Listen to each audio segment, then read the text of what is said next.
Welcome to the anygames.ie podcast, the home of five-a-side, grassroots and amateur football in Ireland. Our goal is to build a community, connecting people in Ireland through football, discussing the latest news and developments across the country and interviewing the people behind local clubs and organisations, with some Premier League talk in there too. You can catch all our episodes on Spotify and YouTube, get involved in our community on anygames.ie and find us on social media through Facebook, Instagram and X. If you like what you hear, follow us, give us a like and get involved in the comments. Now, let's get into this week's episode.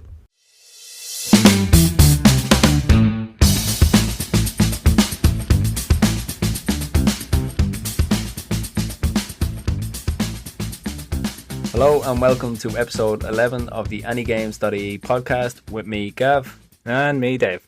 What's been going on with you, Dave? Not much, Gav. Bit busy this week, but I'm in the market for a new car at the minute, so been chasing up a bit of that this week. What car are you looking at? Toyota Yaris. Can't go wrong. Can't go wrong. Is that just for going back and forth from the bingo? Listen, right, we've had conversations about Toyotas before, me and you. So not the bingo, just collecting your pension? Yeah. Okay. Well, I'm getting there. Tell you. The old arthritis keep Yeah. Jerry and the Hatricks. New favourite band? New favourite band. Toyotas are bulletproof. They are a Can't go decent wrong. car. That's why I'm after it. I'm not happy with the thing I'm driving at the minute. It's a problem to source parts for it and stuff when you Yeah, ever just go with it. Get a nice hat and a pair of shades so nobody recognises you driving it. You should be fine. Won't have it. I'm going to be parking it outside your gaff every week as well. Yeah. Cheers, Dave. Now everybody knows where we record the podcast. Didn't think of that, did you? I'll What about GDPR? Maybe I'll edit that bit out. How about yourself, Gav? How are you getting on? Yeah, grand. The wife has me doing the paneling. You would have seen that. I've seen that. And yeah, it's my first time trying it. It's not perfect, but it's getting there. I'm at that awkward bit because I'm doing the hall stairs and landing, Yep. and I've got all the handy bits done, all the horizontal bits, the square boxes, easy number. But going up the stairs now, Angles are coming into play. geometry's not my strongest suit now, I have to be honest. So yeah, we'll see how we get on. But Well, look, it's your own house, so trial and error. yeah, exactly, good. yeah. Yeah. So I'll only have to answer to the wife Well, if I make a mess of it. that's the one person you don't want to have to answer to. Well, that's true. Yeah, it's the harshest of critics. Yeah. But yeah, no, I've taken up most of the time doing that, and then obviously the football as well, a bit of coaching. We got another new lad down there the week before last. I don't know, I was telling you, another lad with a GA background. Oh, you were telling me that. But Yeah. he played his first game there for us on Sunday. Scored on his debut. Another win for us. So we're top of the league, 6 wins from 6. But remember you telling me correct. I remember correctly. He's fond of a goal. Yeah, but no, that was the other fella. Oh, that was the other fella, was That it? was the other fella. So Okay. we've had 3 lads come down from the same GA team. One was with us since pre-season, and the other 2 lads kind of joined just after the season had started. The GA lads, they always get stuck in anyway. You know, they come from a GA background. Full of running forever. And Like, you know. fitness levels would be through the roof. Like Yeah. sometimes they come down straight from GA training and get straight stuck in. Just ready So to go again. brilliant, yeah. But Yeah, it's great. so yeah, and he's left footed as well, which is great. Oh, you must love that. 2 out of the 3 of them are left Yeah. footed, and before that we hadn't got a single left footer on the team. Oh, brilliant. So that's a bonus as well, gives a bit more of a balance. So yeah. How's the season been going? Really well, yeah. Top of the league, 6 wins from 6. The team that are currently in second, they drew last weekend, so we've gone 4 points clear. Oh, nice. And we play the team at the bottom now next Sunday. So hopefully we can keep the run going. It's making it easier because we're winning quite comfortably at the moment, which makes it a lot easier when it comes to making subs, because we play 9-a-sides. We've got 6 on the bench, Right. and one of them is our other goalkeeper, and kind of give them a half each. But it certainly makes it a lot easier making those substitutions, you know, when Yeah. you're a couple of goals up. Yeah, you're more comfortable giving lads a run out then, and So it's working out well. So yeah, hopefully we can just keep the run going. And the youngest fella, he was playing as well on Saturday, and the way he works it, because he's under 8, so they play 2 games each. They kind of, there's 2 teams for each team, if that yeah, makes sense. I get you. And so they kind of get 2 games. So they won the first one and lost the second one. They were actually winning 4-1 in the second game at half time, and the opposition came back with an absolute flurry of goals in the second half to make it 5-4. So it was a good balanced game. But at that age, it's getting them out, It's just getting them out playing. getting them playing, and I have to say they're playing at a very high standard. I think they're Division 3 at the moment, but really good. And yeah, they're putting a great little squad together because most of them have come up now through the academy, so they're kind of playing alongside each other since the age of about 3 or 4. Very good. So it's great to see them actually out on the pitch. This is their first year playing matches proper, so it's Yeah, great for them. all positive. All positive. Yeah. Well, I would say it was all positive actually, Dave. The club actually had the all-weather pitch damaged Oh, last weekend, so we were playing on it last Sunday, and somebody put a firework over the fence onto it and caused a lot of damage. Lucky enough, there was actually a young lad that was in the vicinity who ran in and stamped it out, which was brilliant. Fair play to him. We didn't have to do that, and it's quite dangerous as well to be doing it, but he did, and he managed to limit the damage. So it's funny. that's having to get We're repaired. back talking about this again. It's nearly like mirror image of a few weeks ago when we spoke about this on the podcast already. It's funny you say that this week because Ratho's Harps as well have had issues again this week. And you know what the weather's been like this week. It's been atrocious. Yeah. But there's significant damage to their pitch now from e-bikes and scooters again. You'd imagine it's going on all across Dublin, all across the country, because it can't be just us. I mean, they're the two teams closest to us. We're after hearing about it twice now for Ratho Harps. I mean, we're doing this now 2 months, and we're after hearing about it twice. Yeah. It's actually it's just it's sad, really. It's sad. Like, what's going on? What's going on that like they feel like they have to do this? Do you know what it was? It wasn't even a child that did this. That's even worse. That's ridiculous. Like, which makes it even worse. You called him an adult, Eddie? Well, yeah. Adult in age, maybe not in maturity, but it's frustrating, But thankfully now it's because the damage was limited, they can repair that area of the pitch, and it should be ready for the weekend. And it might be difficult because the weather's not great at the moment. Yeah.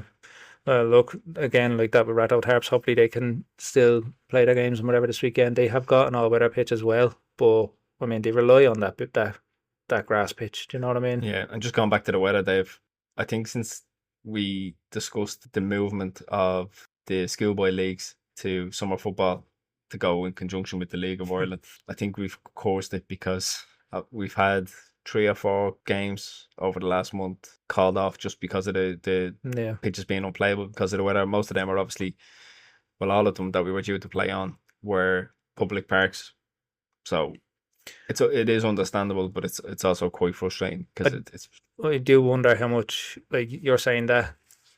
I was just scouring through the leagues there the other day, just looking on the likes of the AUL website and stuff like that, and I'm seeing like, and I don't know whether it's to do with the weather, maybe it's other factors at play here, but I'm seeing like some teams might have played 9 games, others have played 6. That's exactly how it is in our league. Exactly like that. There's a team there that's played 9, and we've played 6, and we have the benefit of having the all-weather pitch, which has allowed us to continue playing. And then it's been the away games that have been called off because a lot of them have been due to take place in public parks. So what that means for us is likely that we'll have a long run of away games to catch up on. Yeah, not ideal at all. If this continues, which it isn't ideal. It's ideal scenario, you want to be playing home away, and for a lot of the time that's how we were actually scheduled. It doesn't always work out like that. I know last year we had a run of about 7 games all away, and that was at the start of the season. Yeah, just whatever way the fixtures were done. But yeah, look, we'll take a game at a time. As long I'd rather the games go ahead, even if they are away every week, that the games went ahead rather than having to call it off. I suppose as we're talking about it, I'm sure some of our listeners who are engaging with us back on that topic are listening now and thinking, yeah, told you so. Yeah. And it's hard to argue with it now because with the volume of games we're seeing called off at the moment, it does give a strong argument for switching to the summer football. Yeah, and that's I suppose it's the biggest case of all. I was thinking back after that episode, and I think one of the key points that we left out for that was exams. Yeah, we never actually spoke about that. We never actually spoke about junior certs and leaving certs and all that sort of stuff, entrance exams, whatever it might be. I think they might actually happen earlier in the year. But the big thing for me on that point, and we won't go too much into it again, but it's just the numbers. It's a numbers game, and the amount of people that go away on holidays. You'd have to have a break, and then everybody's having to adhere to that break to make sure that the kids are there, and it's there's arguments for and against. There is. If it's a case that it gets the subject comes up again, and some of the schoolboy leagues have to vote on it again, maybe, or it just becomes an issue again, we'll discuss it in more detail. But yeah, because you might see a case where a team who maybe voted against it last time are after probably only fulfilling 50% of their games at the moment. Yeah. And they'd be thinking differently come the next round of voting if it happens again. Yeah, and a lot of time, if it's a competitive league, if it's one of the higher divisions, or it's from the age of 12 upwards, the games kind of have to be played at the back end, running into the summer anyway. A lot of the time, you might get them running as far as early June, just to fulfill them. You might find yourself playing 2 games a week. The brighter evenings come in and stuff like that. And that puts a lot of pressure on everybody, even the kids. Yeah, but one of with the older or with the younger age groups, because they're still non-competitive, it's just a lot of games that they won't get to play. Yeah, that's it. So yeah, so not ideal, I suppose. Because we're covering it again, because we're actually briefly touching back on it, if anybody listening has their opinions on that, drop into the comments here on whatever platform you're listening to us on, and head over to anygames.ie and let us know there what you think as well. So Gav, moving on to in the news, and for us this week we have Shamrock Rovers double winners after their League of Ireland Cup win against Cork City. Yeah, Gaffney on the scoreline there with 2 goals in relatively quick succession, meaning Rovers came in 2-0 victors, and yeah, nice double for Hoops fans, and that kind of concludes the League of Ireland season now. Yeah, that's kind of the big transfer market has opened up, so we'll be keeping an eye on that and bringing you the updates from the League of Ireland transfer news. I suppose commiserations to Cork City as well.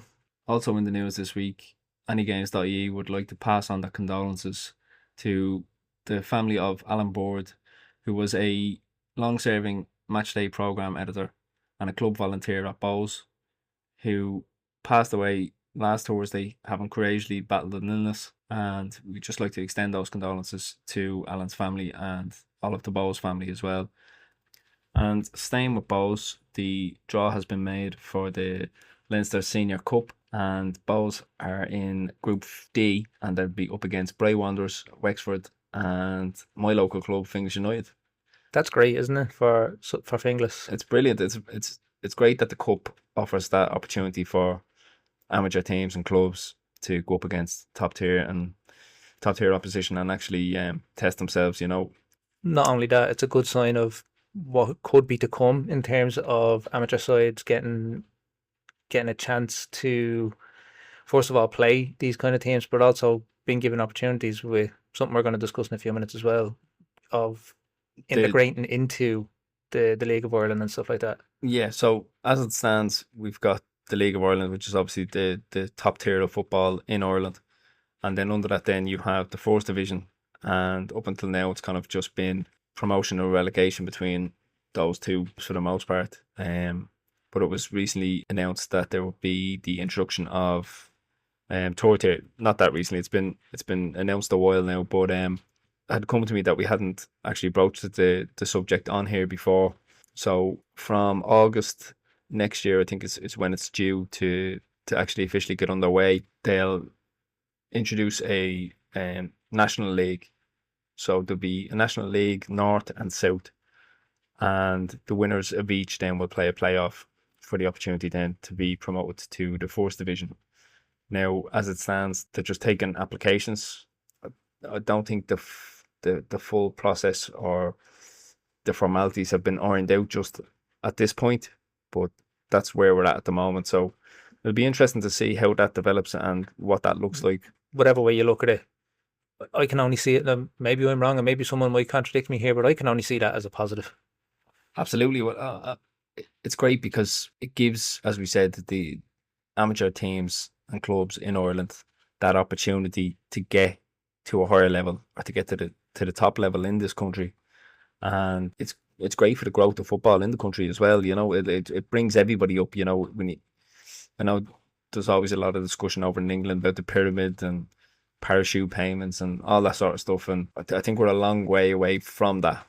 But certainly there's plenty of top clubs all across Ireland that haven't yet had that opportunity. No, and deserve that chance. Absolutely. I mean, there's a lot of work going in the background now. I wonder, do you know, or maybe someone listening will know, or check this out myself afterwards, but so the initial clubs that get accepted into this National League, is there a chance for other clubs later on to maybe come into that? Or is there just probably plans down the line maybe to add another league if this is a success maybe? You would imagine so. You'd imagine they'll expand that kind of pyramid tier system. At the moment, I was kind of looking into what the criteria would be to apply for this. So a lot of it comes down to facilities, resources, financial stability, and then obviously there's sort of the geographical spread.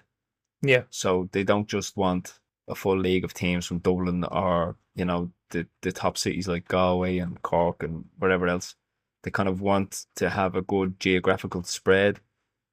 So I think one of the teams that has potentially been confirmed is CK United, which is like a combined team of Carlow and Kilkenny. Okay, very good. Then you've got Club Kildare, Mayo FC, St. Francis, and there's a few others, I think.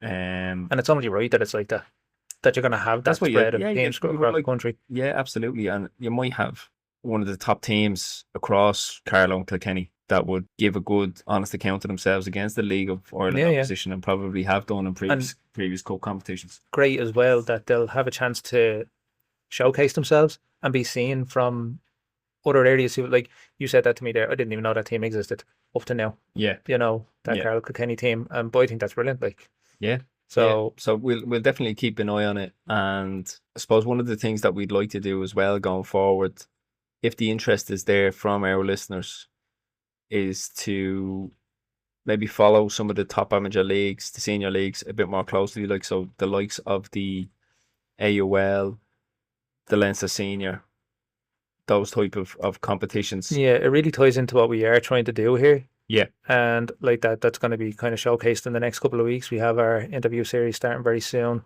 with people coming in here. But yeah, I'd like to put it to the listeners. Would you like us to cover, you know, top games happening in the likes of the Leinster Senior League or any of the leagues across the country, or even grassroots, highlight any of that there on the podcast as well? So if you do want to hear from us, let us know.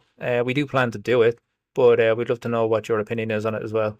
Do you know what? I'd like to get feedback on what the listeners, sort of our regular listeners, are enjoying about what we're doing at the moment. Like, do they prefer the Premier League stuff? Do they prefer the kind of grassroots or amateur discussion? Yeah, just covering news topics, generally discussing them. We'd like that feedback. I mean, there's no point in us just being another Premier League podcast because there's so many of them out there. I suppose what I wanted to ask is, do you think we're going too deep into the Premier League stuff at the kind of what I would call the kind of second half or third quarter of the show every week? Yeah, I mean, it's very easy for us to talk about the Premier League because we watch it every week. Yeah. And there's obviously a lot, constantly got something going on. There's always stuff in the news. So you might have noticed that over the last couple of weeks, we've kind of tried to keep the news a bit more local. Yeah. And that's obviously a conscious thing that we're doing, but we do kind of focus heavily on the Premier League as it is at the moment, but we're kind of looking for direction from our listeners. Do you know what I'm going to do? I'm going to put it across the socials this week. Sort of 3 things you'd like to hear from us as a grassroots and amateur football podcast for Ireland. If there's anything you'd like us to cover that you think we haven't been covering, or if there's topics you'd like us to cover, we would love to hear from you, and let us know on the comments on any of the socials that you see this post on, or if you want to head over to anygames.ie and let us know there in the chat section if you want us to cover any topics or anything like that. Yeah, I mean, I'm just happy to talk about football regardless. So it's more just what the listener wants from us. Yeah. But we want to cater the show to people who are listening. We don't want to just be sitting here self-indulgent talking about how much Dave hates Spurs. Well, look, that's going to look, even if we ever cut the Premier League side of this show, which I don't want to do every week, I'm still going to get in the fact that I don't like Spurs, you know. Right, we get it, Dave. Moving on. Yeah, one last piece of in the news I want to mention this week, Gav, is just a shout out to my local club, Rathout Harps, whose Leinster Senior League major squad and management team have been selected to represent the Leinster Senior League in this year's Pat Whitty Leinster Cup. So they'll be playing against teams from the AUL and the United Churches League. So yeah, congratulations to Rathout there, and best of luck with that when it comes to them to play the games. So moving on then to the Premier League review, looking back at match week 11. And we'll start with the early kickoff on the Saturday, which was Spurs and United. Another one for me from a United standpoint. Mixed emotions, good to remain unbeaten. Although I think Spurs should have been beaten. I think that's a game we could have went and won. I mean, at the moment with United, it feels like we're going through a transition, and a good one, in terms of being more consistent, kind of fixing the issues that we've had previously in terms of having a soft middle and being easily countered on and stuff like that. And yeah, I mean, it's positive. I don't want to sound too down about it, but I think it was kind of an opportunity missed as well. Probably so. I think from looking at the game, from what I saw of it, United, I would have given it to United as a better team in the game. Yeah, both teams had their moments. Both teams had their spells. I think United were kind of unlucky that Sesko went off when he did, and it put us down to 10 men because we had no subs left, and it was kind of what brought Spurs back into the game. But it was, as I said, there's a lot of positives to take as well, because we did still go and rescue a point very late on in the game, and sometimes that can mirror what happened in the 90 minutes previous. You can kind of feel like you rescued a point, which we kind of did, but we certainly had opportunities in that game. Watching it, Cunha looked very lively during the game. He has, I think, him and Mbeumo more so, just because he's been playing more regular. He's had the most impact in terms of goals and assists. I think I was watching it though. I think you might correct me here, but from what I saw, it looks like they're starting to get a bit of an understanding between them as well. Yeah, absolutely. And I think I touched on it last week. They're having to do a lot more work in terms of the defensive duties, just to make up for those frailties in midfield. Yeah.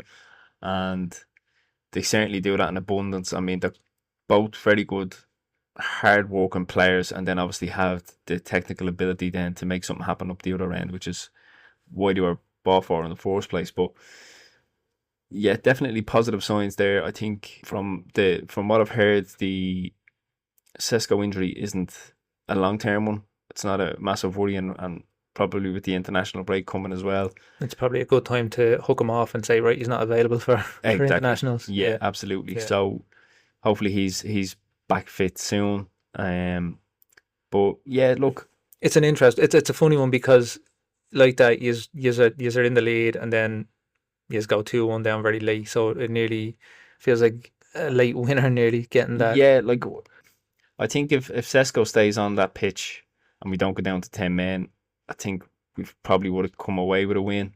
Yeah. But yeah, look, it's good to see that we have that resilience and that we're fighting to the final whistle, and that we now have that 5-game unbeaten run, and going into the international break with that as well, kind of tighten up a few things. I think United will have a strong second half of the season. I know we're not even at Christmas yet, and there's still a lot of games to be played between now and then. But I think Amorim has sort of turned the corner, and I think he's going to be backed in January. I don't always think January is a great time to buy. But if it's going to push United on this season, I think even 1 or 2 signings really helped there. Now, obviously, I touched on it last week that Elliot Anderson from Forest is kind of leading the line in terms of January transfers, particularly for midfielders. But we've also been linked recently with Slotterbeck of Dortmund. He is a left-sided centre-back, and although I would love to see Martinez come back in, big fan of the Butcher, but he's been injured for a long time now, and it could take him some time, even if he does get back fit, just to have that sharpness again. And yourself, a player coming back from a long-term injury like that always ends up again with another kind of short-term muscle injury. Yeah, just in case it becomes an ongoing thing. They're eyeing up Slotterbeck, and Dortmund don't sell particularly high for the most part. They're fairly reasonable. Okay. He's not going to be on a huge amount of wages, but is he? How old is he? He is 1999, so what's that, 26? Okay, so he's So he's not shiny new out of the box, basically. no, he's kind of more in his prime years, I would have said. He'd be hitting his prime. Yeah, but my only concern there is there's a couple of teams in for him. I think Barca have been mentioned, Bayern have been mentioned, and it's a very easy pathway from Dortmund to Bayern Munich. Do you think that would happen in January? I would say, well, one of the other teams I was going to say he was linked to was Liverpool, Okay. and you would say that Liverpool kind of need a player of that profile. After watching the game against City, and we'll get to it, Yeah, Liverpool are in need of a centre half. yeah. So that's what concerns me. So I'm not reading too much into it in terms of United getting him. I think there's a lot of clubs that could probably offer more in terms of not so much salary, because we know United are happy to pay, but he's obviously looking to get out the door at Dortmund because he doesn't feel like he's going to win trophies. He could easily just go to Bayern Munich and he's almost guaranteed the league. Yeah. And guaranteed to play in the Champions League. I think a lot of players want to go to the Premier League these days. I think it offers them, first of all, a good wage packet. And like that, it's a very high-paced competitive league. I think if a player is going to develop and improve, I think a stint in the Premier League really does them a world of good. Yeah, well, also if you're in the Premier League, the standard is among the highest. So if you're in there and you're in one of the top 4 clubs, chances are you're going to have a decent one in Europe as well. Yeah, they usually go hand in hand. So yeah, it's just appealing. That's my concern. What United are going to offer them that other teams aren't. It's not really much. We can't say, listen, we're going to win trophies here. I know they have that strategy 150 where United have a specific strategy in place to challenge for the title within 3 years. And could you offer that to a 26-year-old and say, look, by the time you're 29, 30, you could lift the trophy here? That's where the hard sell is, isn't it? It is a hard sell. But look, we've been able to do it, and we showed that during the summer, getting the likes of Sesko, Cunha and Mbumo. So yeah, we'll see how that unfolds. We might just bring it back up in January. Just to close out that game, then I just want to say I'm never a fan of a Richarlison goal in the 91st minute that looks like a winner, but I do enjoy it in retrospect when I look at the other team then go on to cancel out that winner and look at his sad, fucking miserable face. I think if there's a player we spoke about a few weeks ago, a player we hate the most, I actually forgot Richarlison existed. I think if I was actually a player, I'd 2-4 him above the fucking knee. He's a bit Marmite, isn't he? Yeah. And it was a strange goal. It was like a free kick, but it was a real awkward looking header. But look, it went in, and every goal counts as far as Richarlison's concerned. But he seemed quite emotional afterwards when he was celebrating in the corner. So he's an awful clown. Yeah, he's definitely a bit Marmite. I wouldn't be his biggest fan. Right, so we'll move on then to the Everton and Fulham game. And Fulham in a bit of bother at the moment. I think so. 2-0 Everton there. Idrissa Gueye and Michael Keane on the score sheet. And I actually seen in the news, which we didn't cover this week because we kind of stayed local with it, but Marco Silva apparently doesn't look like he's going to renew his contract. Okay. It's up for extension at the moment. Is that a mutual? They're not going to extend that contract because it's not looking good at Fulham at the moment. In fact, if they continue on like that, you could see him probably getting sacked before that contract even expired. So maybe he walks away from that job. I mean, they've been dragged right into the relegation battle. Yeah, they're right down there, and it's worrying at times. I like Fulham. I don't mind them as a club. I like seeing them in the league, but I mean, the way they're going right now, they're going to be in that scrap. Yeah, I mean, they're only a point off now, and I just don't see if they, at the moment, that they have enough to get much higher than they are now, so there is always that danger. So it's a danger for them. Yeah. Everton, on the other hand, I think they needed that win. Yeah, but, they were good value for the money. They did play some really good football, and, a couple of good goals, great atmosphere in that stadium. We spoke about it before. They seem to have really took to the new stadium, and seems to be a great atmosphere straight away. Well there. So yeah, great result for Everton. Moving on then to what I call the Claret and Blue derby, which is West Ham and Burnley, and this was actually a really good game for the neutral. You had plenty of goals, end to end. I think you called this last week as a West Ham win. I had said West Ham will just tip it. I mean, on paper, both teams are fairly equally matched. Both of them haven't been great for most of the season so far. Yeah. But that's West Ham's. Was that their second win in a row? They did win again so. last week, didn't they, as well? They're still in the bottom three, but then that actually brought them level on points with Burnley. So they scored 3 goals without Jared Bowen even needing to be on the score sheet, which was a good sign, because I did say last week that they are very heavily reliant on him, which they still kind of are, but I think it good result for them. It bodes well for West Ham that other teams are starting to look like they could be in trouble as well. You know? Yeah. All you have to do is play better than everyone else. Yeah. You're grand. Well, look, Everyone else around you. that is the true. teams. No, but it is true. I know. If your opposition is closely on the table going into a football weekend, if you can beat them, it's always a 6-pointer almost. When you're down that low, when you're down in that scrap, and it sounds cliche, but it is all about beating the teams around you. Yeah, it really is. You know. We'll move on to your team then, Arsenal and Sunderland. Yeah. The Stadium of Light. Mixed emotions here in this game. Sunderland, great value for that 2-2 draw. They played really well Desmond. for that Desmond. You're right. Dan Ballard, man of the match performance, and Unbelievable. well deserved. What a player. Well deserved. What a player. Ex-Arsenal academy player. Yeah, seeing that.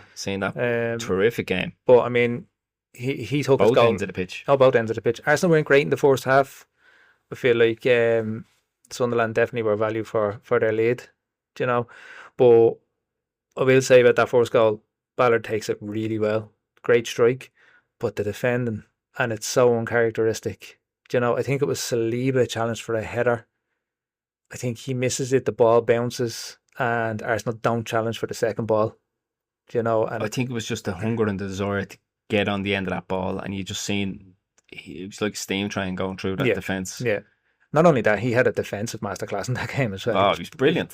He was brilliant. Yeah, I think it was the last minute block as well at the final. Yeah, Miguel Marino on the last minute. But Arsenal were better in the second half, came out better and took their lead. You know, like played well for the first goal. Nice passage of play, and then Saka just finished it off, and then Leandro Trossard with a belter into the top corner. Yeah, really good goal. He's funny because he was a player at the start of the season. I was sort of saying maybe we could sell him, cash in on him a little bit. Yeah. But there's no one at the club at the moment in this season or in the calendar year that has more goal contributions than Leandro Trossard at Arsenal. And yeah, he doesn't start. Is he the? Oh, he's starting now.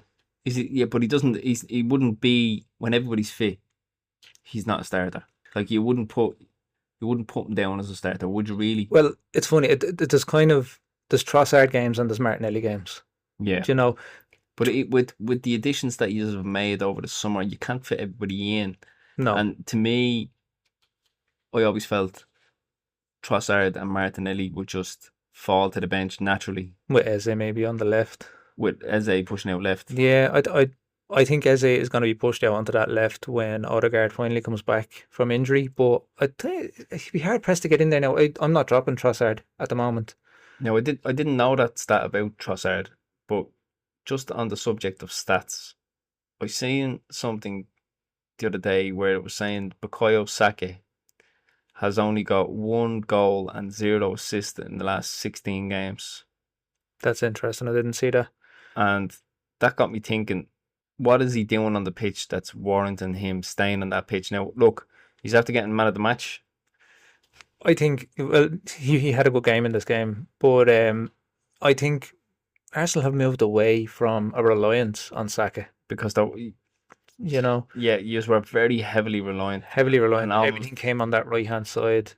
And I think if you look at that now, where he would have been doing a lot of the cutting in from the right-hand side, cutting in into the box, if you look now, Timber does a lot of underlapping there. Do you know, he's cutting into that position where Saka is staying wide. I nearly think the position has changed on that right-hand side. Yeah. He's not running at defenders and have to cut in and let a shot off or whip across in. Do you think... What I will say... Sorry, there you're going to say. Do you think it's sort of Arsenal's evolution over the last while has taken away from his game then? Do you think I just think he has his role within the team. You're not heavily reliant on him. But has that taken away from what he's capable of individually? because he has been at times your best player, and just the evolution nullify his strengths. I think if you'll go back over the last couple of seasons with Bukayo Saka, and you might listen to Arsenal podcasts or whatever else, and this conversation happens about Saka at kind of this stage every season. He nearly is a slow builder into a season. You know, he kind of comes good, and then I don't know. I also think, yes, it is part of Arsenal's evolution that they're less reliant on him. And when you look at teams playing against us as well, he is double teamed every week. I think no, you don't drop Saka because he has that fear factor. Like if he's going to be double teamed every week, he's pulling two defenders out just because like you give Saka a second on the ball, he'll cut in and he will do something. I just want to highlight something I never said. Take him out of the team. You brought that up. That wasn't the point I was making. Okay, fair enough. It's not like I don't think he's playing. It's like what you said. I don't think he's playing badly. Yeah. But when you think about how Arsenal utilised him in seasons gone by, where he was almost Arjen Robben-esque. Yeah, I know what you mean. Do you know what I mean? And he brought that excitement. He knew he was going to cut in on that left foot. Yeah, and he couldn't stop it anyway. Yeah.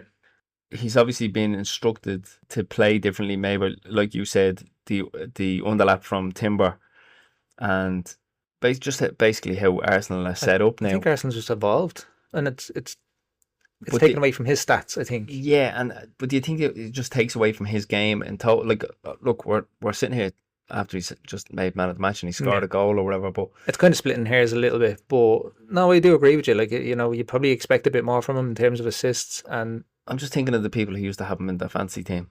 You wouldn't have him now. No, you wouldn't put him in now. Do you know what I mean? I'd like to see what happens when Madueke comes back as well. Because Madueke, when he was in that position, he was playing great, but he was doing what Saka would have done. Yeah, almost. Obviously, he's more predominantly right-footed, so he was actually getting into the corners, and he's getting the ball across. He's coming into that team thinking, "I'm going to show what I can do in this position against Saka, and I can compete for this place." So there's a bit of fire there as well. But just as a more general question, then, do you think the way football has gone, where it's so heavily reliant on systems and patterns of play, has football been overcoached to the point where we don't see those moments of brilliance from the likes of a Saka? In a way, I think, yeah, I agree with that. I mean, Arsenal are a prime example of structure and a system and playing for the team as opposed to individuality. And I know that should be the way, but I do find there to be a lack of individual brilliance from any Arsenal players at the moment. Now, look, that's not to say we're playing badly or like I still have us up there as the contenders for the title this season, but it just feels like, and as you say, as a broader question about football, yes, I do think it's a bit overcoached at the minute.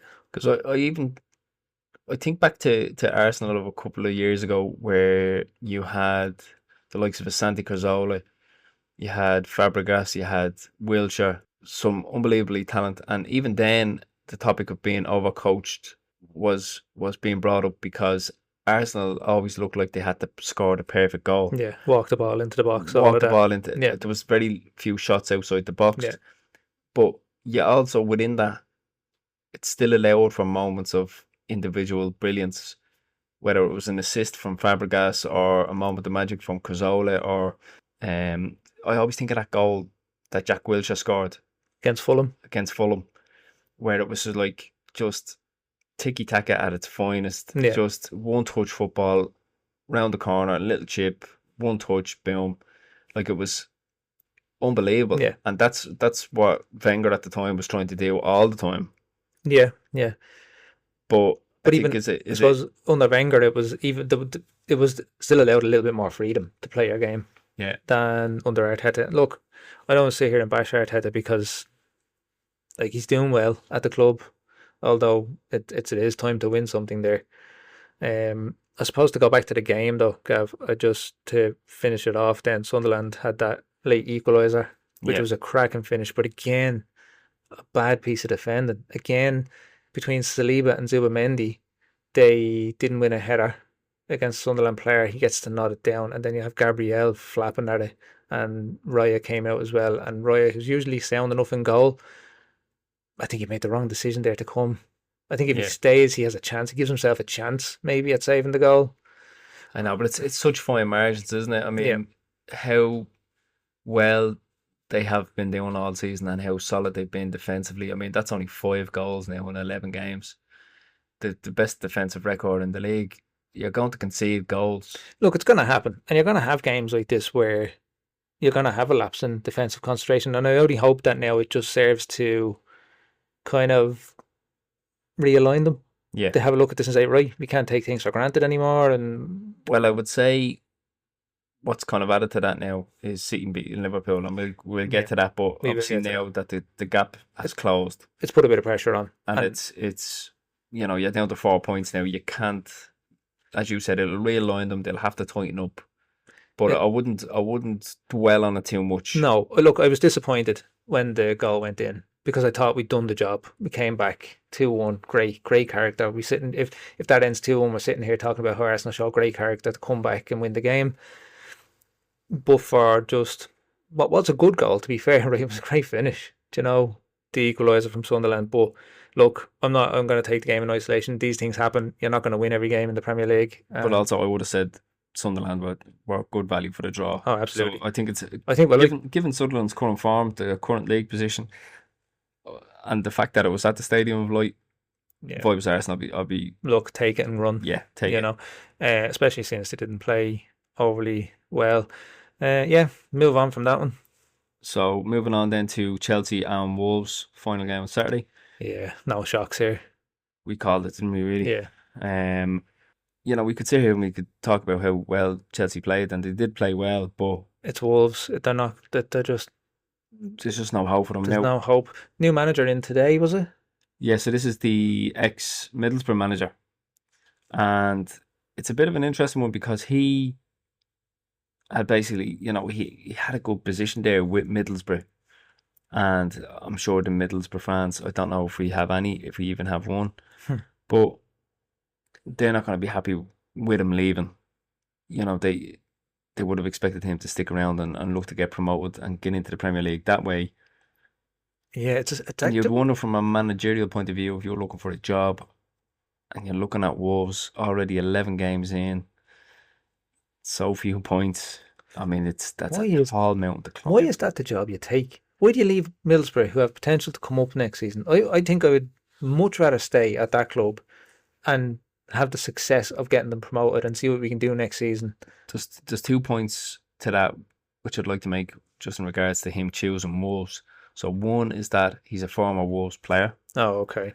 I didn't know And that. the other one is that his family are predominantly living in Wolves. Oh, so he's a Wolverhampton boy. So it's kind of like his home job, Yeah. that Okay, well then that's fair enough. yeah, it'd be kind of, yeah, you can understand it to a degree. Maybe but he's I just think that is a very, very difficult job just to stay up there. It really is. I mean, that's a job taken out of your heart, isn't it? yeah, Like maybe he's not gonna. standing at the base of Everest, looking up, going, Yeah, I don't even have any equipment with me, but I'll give it a go. like that. Maybe he's taking that job, knowing full well they're gonna go down, but he's thinking, I'll get them up next season. Yeah, Maybe. but maybe not.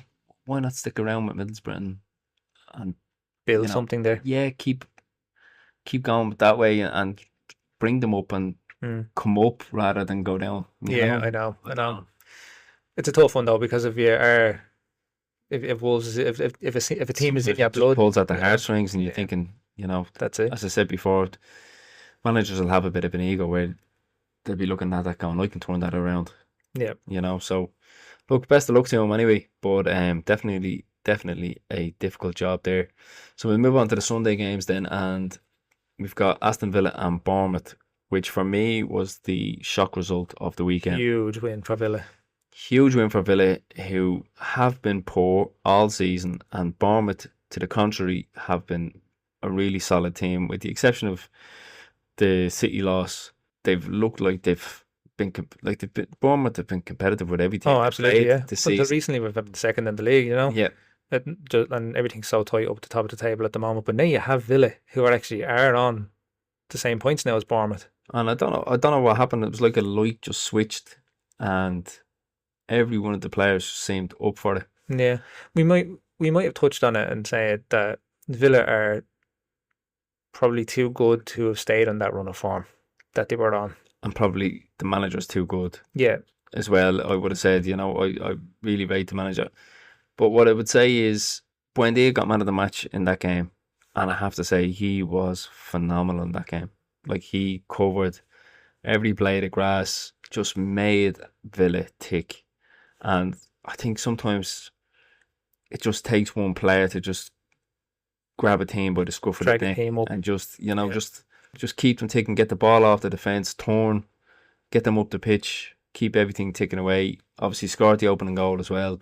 Really got them going.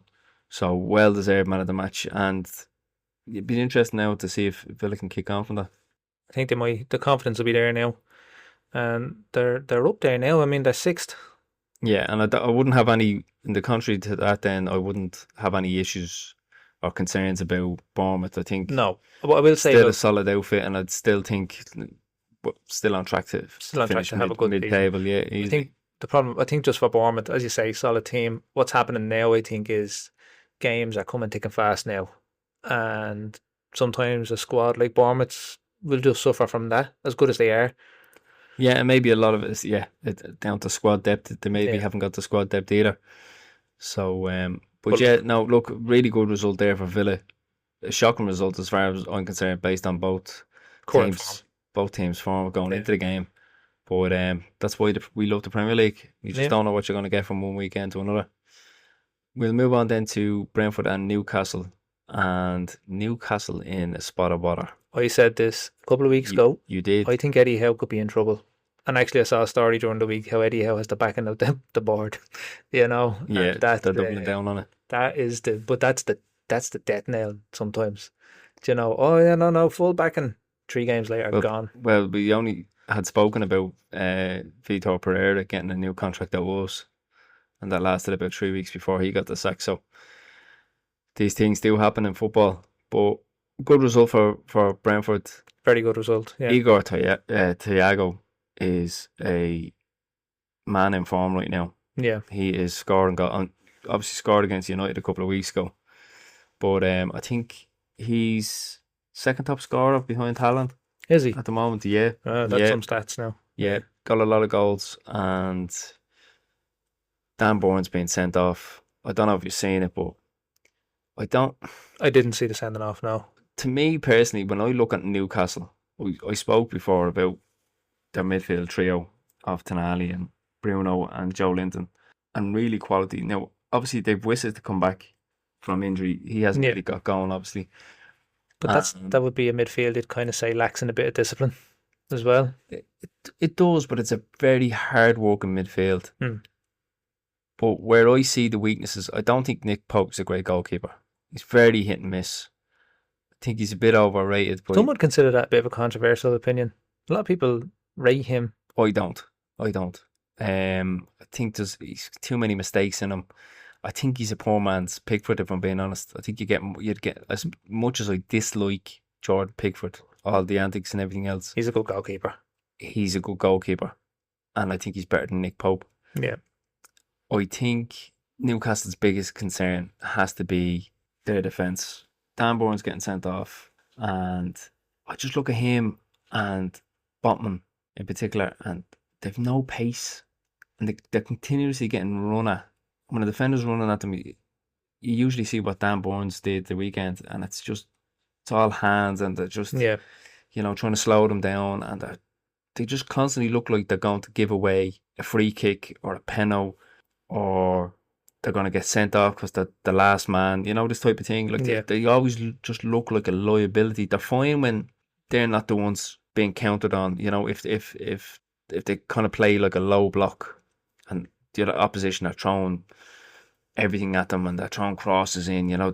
They're those real sort of stoic players that are great in the air and real battlers in the old school. Newcastle fans probably won't want to hear that, but that's the kind of club I see them as. A low block kind of counter-attacking team. I know, but I think it's just a shame that you don't have better defensive players there to back up that midfield I know what you mean. Do you know what I mean? Yeah. I think it's I do know what you mean, because if you look at a solid centre defensive pair, and it gives a midfield confidence in front of them to be able to venture forward a little bit. You're not talking about maybe being reserved. yeah, but even just like to know that if you lost the ball, there's a wall behind you that the opposition have to get through first. Yeah. Where Giving you time feel to like get back, and if you're Bruno Guimaraes and you lose the ball, you turn around and Dan Bourne is standing beside you and he's backpedaling already. Yeah, Do you know what I mean? yeah. You're kind of going, why? what are you doing? Yeah, You know what I mean? yeah. And then he's grabbing out somebody and it's just, I don't know. Like even the likes of Trippier, I think Trippier is getting on now as well. He's not the player he was a couple of years back. How much of it do you think then maybe is it's the team and not the manager, or do you put some of it down to the manager as well? I don't put any of it down to the manager. I think it's wholeheartedly down to the owners. And I think, okay, the hands have been tied, okay, with FFP and everything else. I don't know why they let the Isak thing drag on as long as it did. If he's at my club and I know that he wants to go and somebody's coming in and offering 150 million, I'm taking the hand off. I'm kind of going, right, well, I'm not going to convince him to stay. Like this thing of trying to, show that you won't be bullied by a player and all that sort of stuff. All you've done there is Weaken your own position. Nobody kind of wins from that. The player's ultimately going to win and get his move and everything else. Except Isak didn't get a pre-season then, and now he's injured, which was always going to happen. But Isak is a bit injury prone. And we'll probably touch on that when we talk about it. It doesn't help when you don't get a pre-season. But no, just going back to my point, if you're Newcastle and you're the Newcastle owners and there's 150 mil on the table and you've already been struggling to get players in the door because of FFP, take the hand off. Yes, I'll have that 150 million. Thank you very much. And we'll go and find 4-5 players for that same money. Yeah, exactly. And give Eddie Howe what he wants. Do you know what I mean? Because Eddie Howe's been loyal. I said it to you before about all the talk that was around Newcastle when the money first came in, and people were nearly snubbing Eddie Howe straight away, going, he's not going to be able to handle all this money. We need an Ancelotti in here, or we need a big high profile manager to go along with all this new money. And they've never been able to spend it. But now you've had 150 million and you've left it till the last week of the window to get that money and struggle to spend it, and then everything was panic then. Nobody wins in the situation they created. They couldn't buy anybody. Nobody wanted to go there. No. You know the kind of way. If they had got that deal done, if they had done all that early in the transfer window, you never know who they could have brought in. They could have brought in maybe the likes of an Mbeumo that United brought in. Yeah. You know, they might be. Don't get me wrong. Elanga is a good solid signing, and Voltemade is another good player. Doing well, but I don't know. I just don't know about Newcastle. Success is built on foundations, and your foundations in football is your defence and your goalkeeper. And Arsenal, who are on the other end of the spectrum in terms of performances and are at the top of the league at the moment, best defensive record in the league. Yeah. Do you know what I mean? That's what good, solid teams are based on. Yeah. And actually, just looking at Newcastle, I'm just looking at the league position now. They're 14th on 12 points. 2 points off relegation. 2 points off. Now, I'm not saying they're going to be there come the end of the season. I think they're too good for that. But, I mean, if you're Newcastle... said that about United and Spurs, and look how close they were last season. I know. But, if you're a Newcastle fan and you're looking at that, it's a bit grim, isn't it? Yeah, but I suppose we've delved into this conversation because, we were asking the question, is it Eddie Howe? Is it the players? I think it's the owners. I think Eddie Howe has been loyal to that club and he hasn't got it back from them. He hasn't been supported by them whatsoever. We've touched on the players that they brought in and everything else, but it doesn't seem well thought out. It doesn't seem well planned. There's something wrong there in the background. Yeah, I know what you mean. There seems to be a lack of structure there, and I think that's what's hurting them. And I've always kind of had a soft spot for Newcastle in many ways, and I do quite like Eddie Howe, and I think given the right support from the club, I think Newcastle could push on and get back to where they were competing for Champions League places and stuff like that. And I think that's, I'd nearly rather see them there than the likes of a Spurs or a 100%. or a Brighton or a Crystal Palace. You know, I think Well, they've kind of put in the years, haven't they? Newcastle, you know. they've been there to thereabouts, and then you know you think they're going to turn a corner and kind of join the top six, and Yeah, you know they never seem to just take that final step. I just think they just need to invest. A question then, I suppose, and I know we're not blaming Eddie Howe here, but how long does their poor form go on before he pays the price for things that are kind of maybe out of his control a little bit? I would say if they're still there by Christmas, I think he probably walks. You would wonder how bad it has to be for him to get sacked, given all that he's done. I think he's definitely earned himself an extended period. Do you know the kind of way? Probably, I think, but I think if you're looking at Christmas and Newcastle are down in a relegation battle, I think the owners will take action there. see what'll probably happen is the owners will probably promise to get more players in January, and it wouldn't make sense to get a new manager in who's anyway unproven and then start getting players in January. That's true. Do you know what I mean? Yeah. So yeah, it's an interesting one, and I've always felt like the players are all behind Eddie Howe. I don't think No, I don't feel like there's any kind of animosity there, or there's any. I don't think you'd ever get to a place where he's losing the dressing room or anything. You know, he's very honest in his conversations, very open. I can't imagine him ever falling out with the dressing room or anything like that. You know, or the players just not playing for him. I just couldn't see that being the case. I just don't think he has the players. Yeah, probably at the right. moment.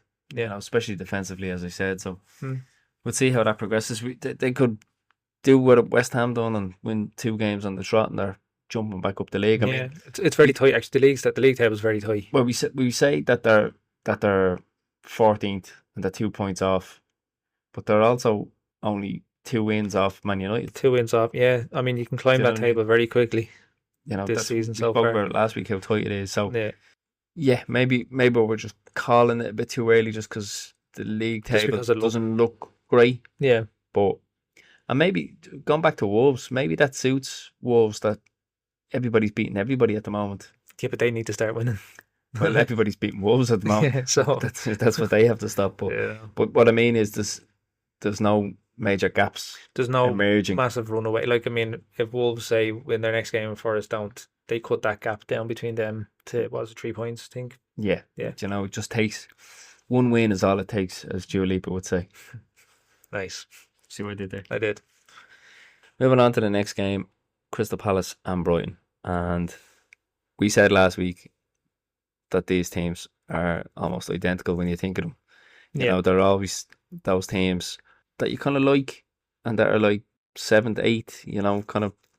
They're just there. And they're just there to thereabouts, and you don't mind them, and you don't see them getting relegated. And some weeks they're absolutely phenomenal, and some weeks they're not worthy of talking about, and the 0-0 draw means they are not worthy of talking about this week. The only thing I'll say about them is that they're kind of teams that can have a say in the league title, but no, you don't like playing them. Win it. You certainly don't like playing them. No, but anyway, yeah, it's a very inconsequential match, this one. Yeah, 0-0 and Dean Henderson getting the match. It does not getting man of the match, so it doesn't deserve any airtime this week. But maybe next week. We'll see. On to the next game then, Forest and Leeds.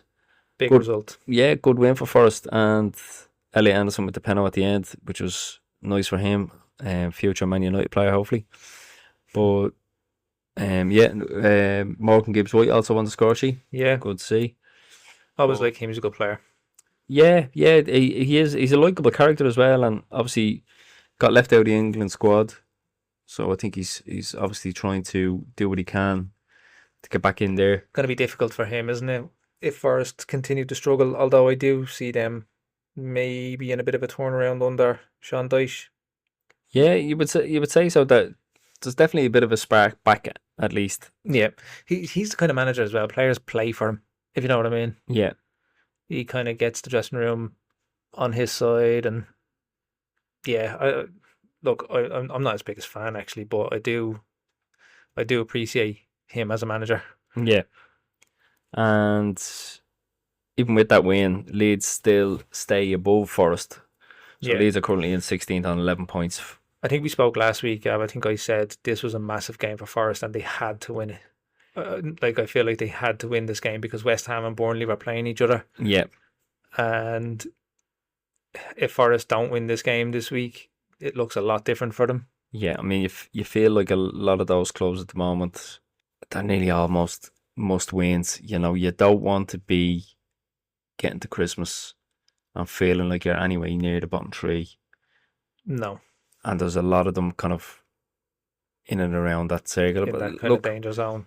There's a lot of games to be played between now and Christmas. I think that I won't say the bottom 5 because Wolves I think are gone, right? But it is the bottom 5. If you want to, I suppose that bottom 5 are the ones that are going to be in trouble. I think so. And maybe Fulham could get dragged into that if they don't turn their fortunes around.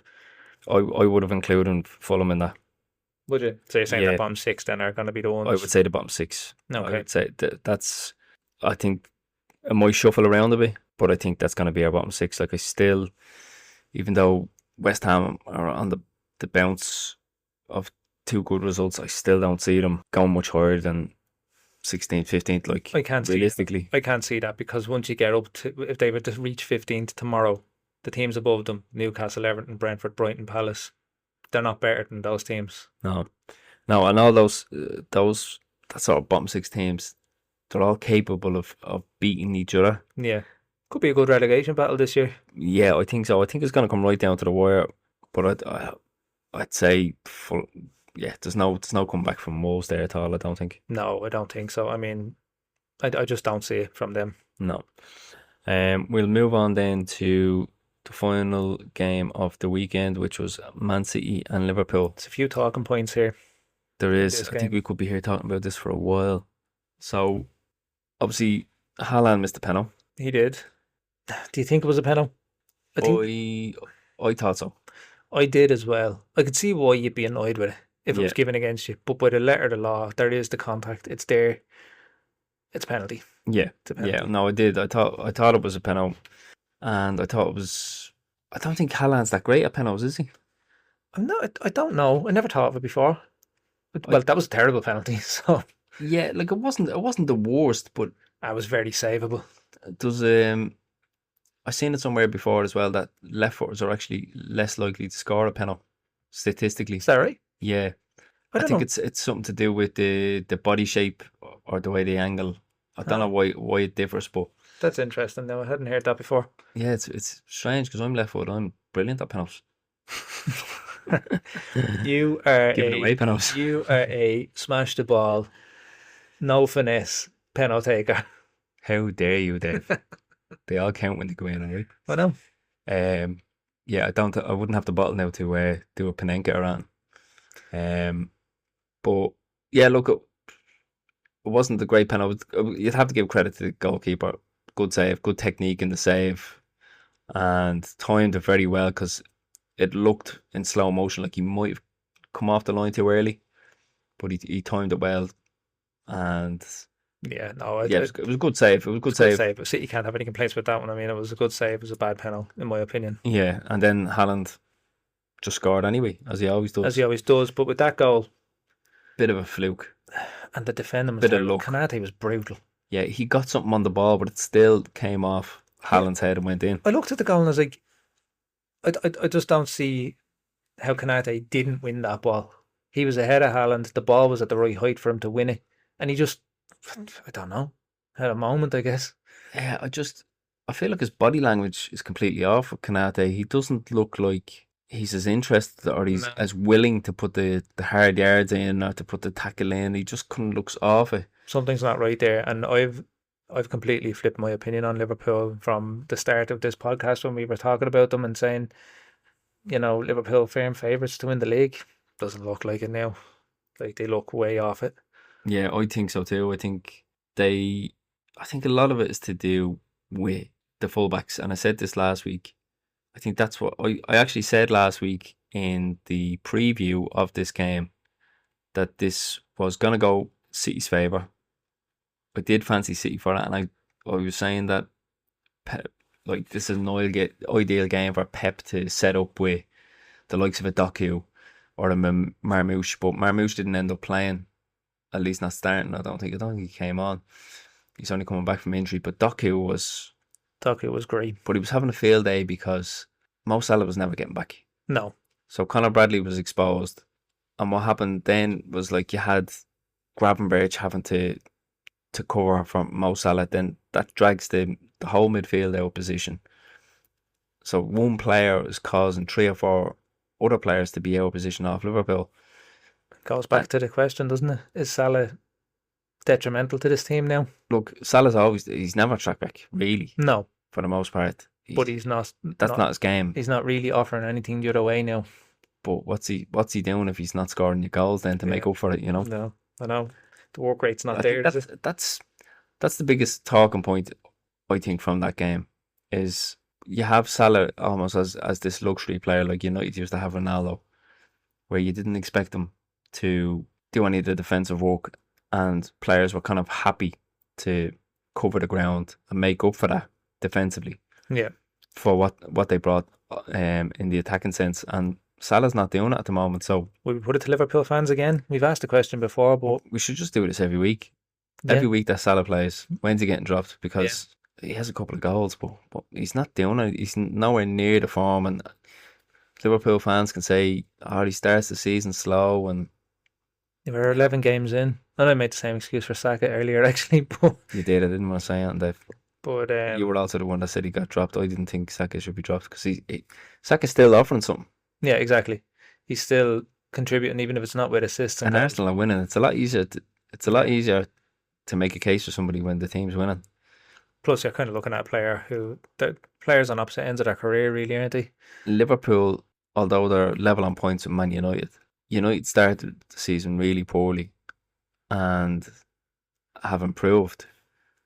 Liverpool, although they went on a great run at the start, we were saying they weren't playing well, and they haven't improved. So I do want to Liverpool have been poor from the start of this season. I can't remember Liverpool playing well, with the exception of maybe the Real Madrid game midweek. Yeah, but if you want to talk about the only performance I've seen from them this season. Premier League wise, I don't think I've seen Liverpool play well. No, I did want to ask you though.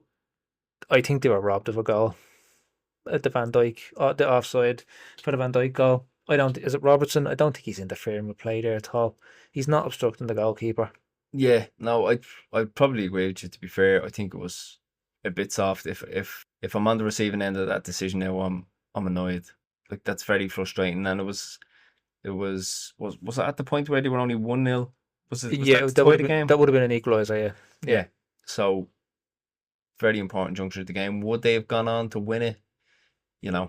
Ifs and buts, you don't know, but it certainly would have changed the mentality for both teams. Yeah, I think City probably wouldn't have been so quick to kind of go off and kill the game, but they knew they were off the hook, you know what I mean? And that kind of nearly gives you a bit of a boost. Yeah, it does in itself. But I think the Gonzalez goal was good. Doku, as I said, man of the match. Doku scored a cracker, didn't he? Really good goal. But yeah, no, it's. Do you know what's funny, right? Man City have absolutely dominated that game from start to finish. And if I was you and I was an Arsenal fan, I still wouldn't be worried about City. Well, I have my notes here in front of me that I took just coming into the podcast. And the last note I have on this game is, do you think it's hard to tell if it was a good City or a bad Liverpool? I think it was a combination of both. I think City played really well, but I suppose I'm guilty of looking at how good City have been over the years and the City we've come to expect. And I find myself comparing sort of those two every week when it comes to analysing City. I feel like they're good and they were deserving winners against Liverpool. It was a strong performance, but it was made a little bit easy for them. Teams don't fear Man City anymore. No. Although, I mean, they should still fear Haaland. Haaland's an anomaly. I mean, throw him any team and he's an absolute. Just so happens to be in that City team, and you show off for a second against him, and he's gone, and he's going to kill you. Yeah. And I'd say I'd like to know what his percentages are for clear chances. Does he miss them? Does he miss clear chances? No, I mean, I think he's becoming a more well-rounded striker. Yeah, He's definitely evolved his game, but regardless, I mean, he's just just a a machine. goal scoring machine, isn't he? I mean, the strength, the power, the height. I think his touch has improved. I think his awareness has improved. I just think he's a really good, solid striker, and he's probably performing even better now because City, as in general, aren't as good. The rest of the team around him aren't playing as well, and he's still excelling, which I think speaks volumes. I think back to when in the treble winning season, I know Haaland was scoring goals, but a big thing was the amount of touches he was getting on the ball. I think was it last season that the point was made. I'm trying to think about the amount of touches he was getting on the ball, and he might have 2 touches in the whole half, but he's already have 1 goal. Yeah. I think that was last season. Was that last season? Yeah, because and that kind of tracks because like City weren't great last season, but he was still playing well. And he was still, and it seems to have carried over this season. City collectively a bit better, but I don't know. I don't know how you feel as an Arsenal fan. Are you worried now because the gap is getting closer? Are you more worried that it's City and not Liverpool? I'm not worried about who's chasing us. To be quite honest, I'm more worried about ourselves. Because I see that image every season. Every season I see it, and when we're ever top of the league, it's that picture of the elephant on the top of the tree, and people are saying, Arsenal are like an elephant at the top of the tree. Nobody quite knows how they got there. They're just waiting for him to fall down, And to be honest, I'd be waiting for it myself. And yeah, I don't know. I'm less worried about the fact that it's City or anybody. I'm not worried about who's chasing us. I'm worried about Arsenal doing the business on their end. Because regardless of who's chasing you, if you start to slip yourself, someone's going to catch you. Yes, okay, City can be a monster and go on this 10, 15 game winning streak. So do you not think for that reason and how strong they finish the second half of seasons, that there's less of a margin for error with City than there would be with Liverpool? Yes, I do agree with that.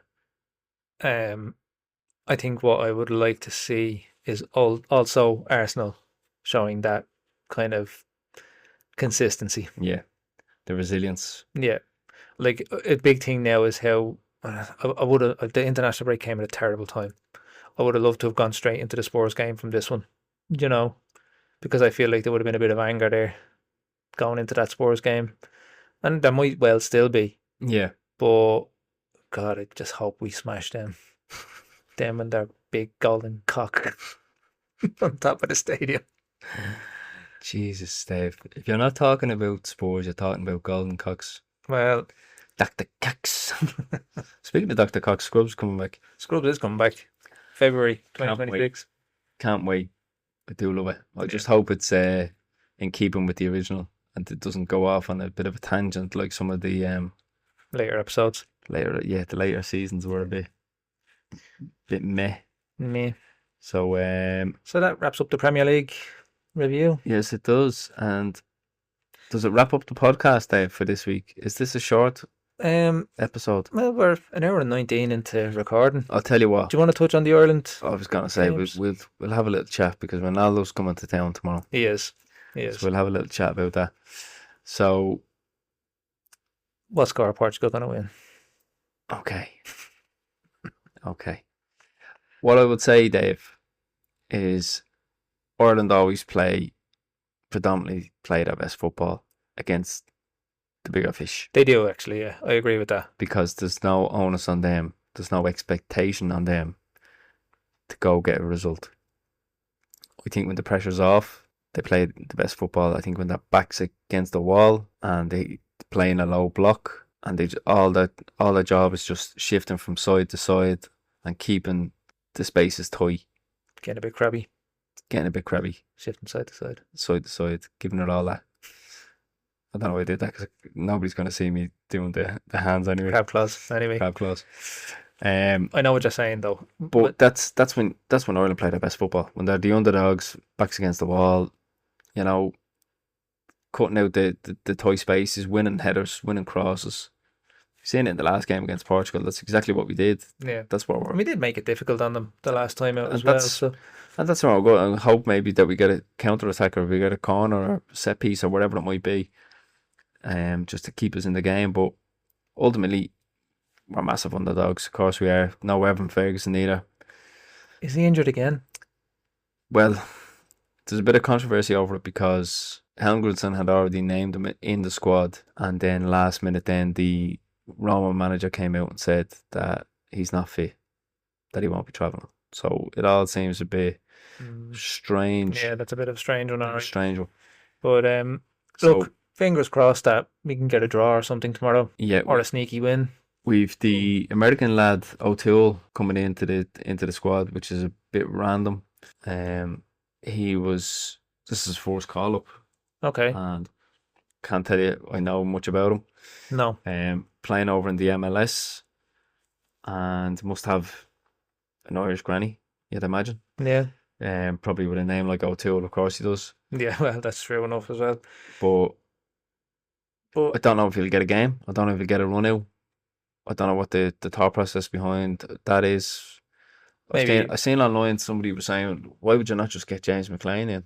I mean, he's playing for Wrexham. he's playing for Wrexham, so he's playing at a fairly high, isn't championship? They're championship now, aren't they? They are championship. Yep. They are playing championship. Apparently they're on a decent streak as well of They're kind of not being defeated. but they're mid-table. They're thereabouts. I don't think they'll go for that this But- season. like that, I suppose. Why not? You're right. Why not call up McLean?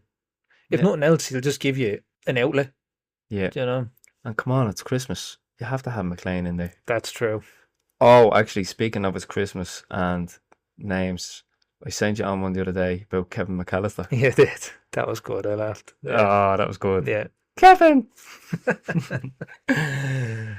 Uh, Oh, we could have that. We could actually have that maybe as a part of the Christmas special, where we look for footballers' names who are also characters in Christmas movies.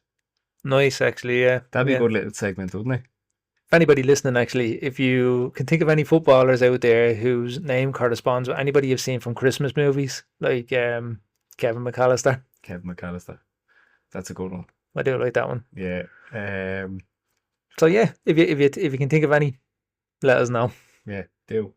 And any suggestions for the Christmas special, get them in, because the season is almost upon us. We do. We have a couple of ideas of what we want to do. We're kind of hashing it out. But yeah, stay tuned, I guess. Look, we are always looking for feedback, always looking for suggestions, interaction, get involved, become part of the community, and we will do our best to interact. Well, we won't do our best. Dave is on the website watch. I kind of manage the socials there, you He know. does so all the socials. if anybody is I'm getting not- back to I'm you, not it's probably tech-savvy. me. Although he is going to be getting involved at some point in time. Yeah. You know, he is over there on anygames.ie as well. It's Gav at anygames.ie. You might see a couple of bits from him. Come say hello. Yeah. But I suppose, do we want to go to the Hungary game as well? Starving. Don't say hungry. Starving. Don't say hungry, I'm starving. Suppose there's not much point in actually talking much about the Hungary game because we don't know what the permutations are going to be going into it right now. No, but I suppose we could talk about it in the sense that we managed to get a draw just about at the Aviva the last day out, Yeah. only because Hungary went down to 10 men. Before that, Szoboszlai was pulling all the strings and we couldn't really lay a glove on them for the most part. No. So I would say having to travel over there for that Hungary game, It's not going to go. Do you know what? We're sitting here. I would be more concerned about getting a result at Hungary than I would against Portugal, Yeah. for the very reasons that I outlined earlier about how we perform against the bigger teams. But And Ireland need to start looking at Hungary as a bigger team than them. You know? can I just say, why isn't Hungary sponsored by Just Eat Yeah. or Uber Eats? Uber Eats. I don't know. I don't know. It's it lends itself. Do you know what? We're sitting here talking about these games. I and am I'll starved. be honest with you, well, that too. But I honestly have no hope going into them. I'm here talking about it because, you know, it's Ireland. We have to cover it, and Yeah. it's worth talking about. But I just feel like I don't have any expectation Well, going look, into those games. the next time you hear from us, we'll have known the outcome from the Portugal and the Hungary game. So if we don't bring it up and we don't talk about it, you know it We hasn't know gone what well. happened. Yeah. So that's where we're at the moment. Yeah. And I think we call it a day, will we, Dave? Yeah, I think that's a good place to call it for this week, Ev.